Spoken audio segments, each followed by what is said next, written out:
Just a quick one. Bought this cheap off Amazon. People say they're not the best.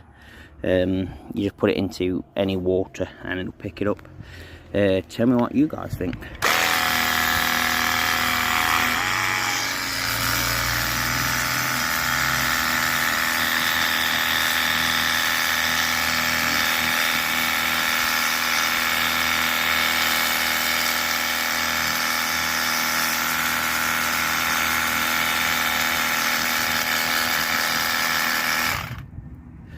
Amazon, it was cheap.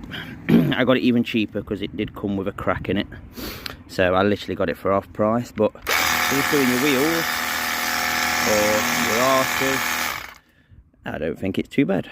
Tell me what you guys think, drop a comment.